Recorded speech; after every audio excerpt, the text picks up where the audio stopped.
Diffusion. Diffusion is the natural movement of molecules or ions from a region of their higher concentration to an area of their lower concentration until they are distributed uniformly. Remember, diffusion is purely a physical process. Energy is not required. A living system is not essential. The rate of diffusion increases upon increased temperature, concentration gradient, etc. It can take place across a biological membrane also if the particle can pass through the membrane. The rate of diffusion of different substances across the same membrane is independent of one another. This is a situation with which you are much familiar. You are adding a drop of colored ink into water. You can see slowly the color is spreading in water until it is uniformly distributed. Okay. Here the movement of solutes across a permeable membrane. You can see here what happens before attaining equilibrium and after attaining equilibrium. This is from a different textbook, as you can see from here. Try to find out which is the textbook. And of course it is taking place across a concentration gradient. You can see blood is flowing here. Here there is the alveoli in your lungs. Carbon dioxide is diffusing from the blood into the alveoli, while oxygen is diffusing from the alveoli into the blood. Exchange of gases in the body is taking place purely by means of diffusion. The same is applicable for the exchange of gases in the tissue as well. When ions of opposite charge are separated by a permeable membrane, there is a transmembrane electrical gradient. This is called membrane potential.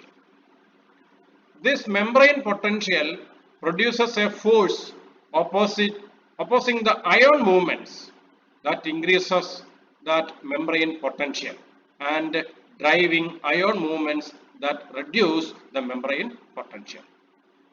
Thus, the direction in which a charged solute tends to move spontaneously across a membrane depends upon the chemical gradient and also depends upon the electrical gradient. Remember, the chemical gradient is due to the differences in solute concentration, and the electrical gradient is because of the membrane potential. So we call it electrochemical gradient or electrochemical potential. Ultimately, the movement of a charged particle across a semi-permeable membrane is dependent upon the electrochemical gradient or electrochemical potential. Remember, this electrochemical gradient or potential is actually the net result of two factors. One is the difference in solute concentration and the other is the result in membrane potential or electrical potential. And this behavior of solutes is in accordance with the second law of thermodynamics. Molecules tend to spontaneously assume the distribution of the greatest randomness and lowest energy. To pass through a lipid bilayer, a polar or charged solute must first give up its interactions with the water molecules in its hydration shell. Then it should diffuse about 3 nanometer through a solvent, actually the lipid, that lipid bilayer, the plasma membrane, etc., in which it is poorly soluble. The energy used to strip away the hydration shell and to move the polar compound from water into and through the lipid is regained as the compound leaves the membrane on the other side and when it is rehydrated. Imagine a situation when a charged particle is moving from one side of the membrane across it to the other side of the membrane.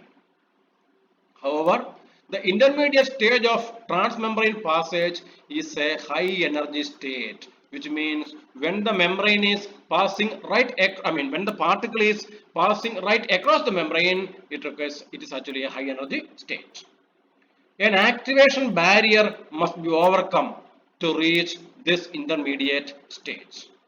The energy of activation for translocation of a polar solute across the bilayer is so large that a pure liquid bilayer is virtually impermeable to a polar and charged species. Membrane proteins lower the activation energy for transport of polar compounds and ions. How? By providing an alternative path through the lipid bilayer. And when such membrane proteins are involved in the transportation of particles across a membrane, we call it facilitated diffusion or passive transport. These transporter proteins are not enzymes in the usual sense, because the substrates or the particles which are being transported are not chemically altered. New products are not produced. The membrane proteins that speed up the movement of a solute across the membrane by facilitating diffusion are called transporters or permeases. You know that many of the transmembrane proteins are acting as transporters. Remember, these things are applicable only when the solute particles are unable to move across the plasma membrane.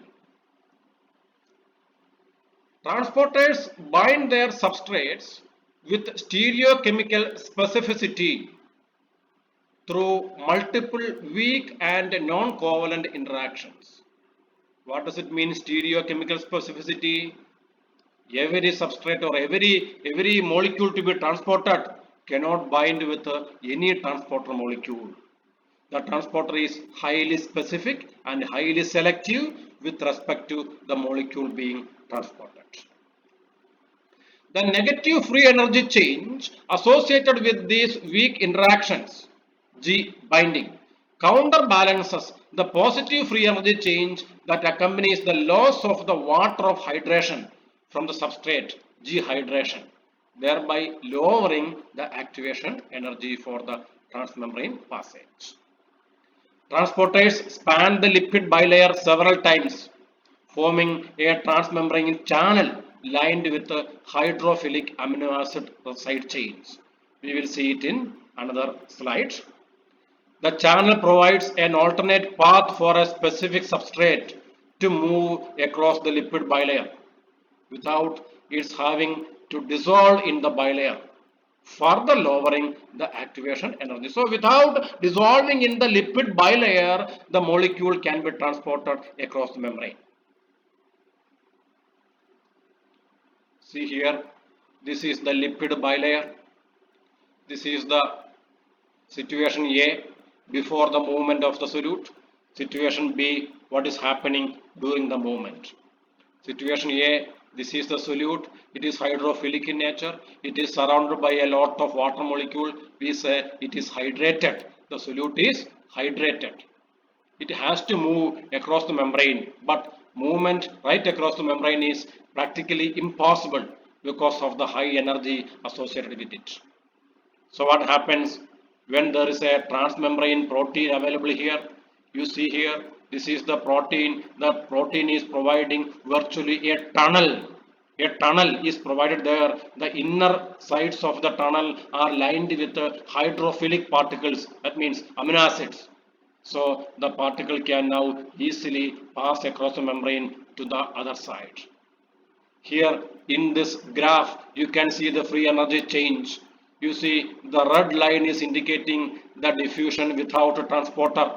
Here you see the energy level is increasing to a very high value.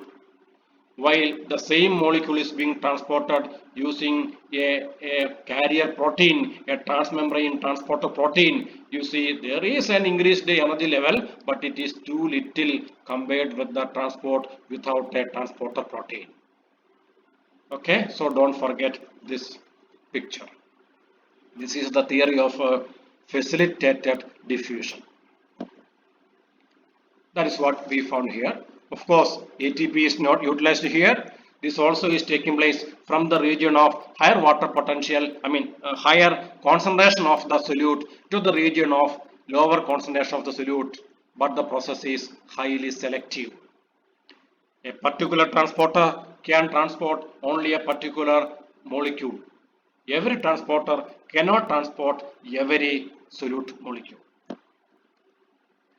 The same thing is represented diagrammatically. Can you find out from which textbook this picture is taken? Again, a comparison between passive and active transport. In active transport also transporter proteins are there, but there two differences are there. Point 1, active transport is taking place against a concentration gradient from the region of lower concentration to the region of higher concentration are the molecules transported. Point 1. Point 2, energy is utilized for this transportation, for this active transport. You compare these different types of transports. All those things are explained in the form of a table. Again, all the things are explained in the form of a diagram. Can you tell me from which textbook is this diagram taken? It's a challenge for you. And these transporter proteins are of two types, carriers and channels. Carriers bind their substrates with high stereospecificity and they are saturable, because while these carriers are transporting the molecules one by one, a moment may come when it is saturated. Thereafter, increase in concentration of the molecules to be transported does not result in a proportionate increase in the rate of transportation. While channels,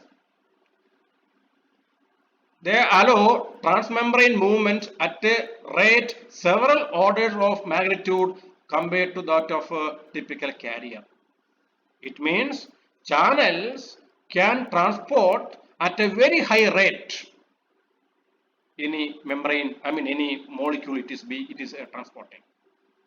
Okay, and the channels have less stereospecificity, selectivity with respect to the molecule to be transported. And most channels are oligomeric complexes of several identical subunits, while carriers are often functioning as monomeric units. So keep these points in your mind. Again, different types of transporters. Transporters are carriers and channels. Two types. Carriers may be secondary active transporters and they are uniporters as well. And coming to glucose transporter, it is a case of a special transporter for glucose transportation. We will see it in another slide.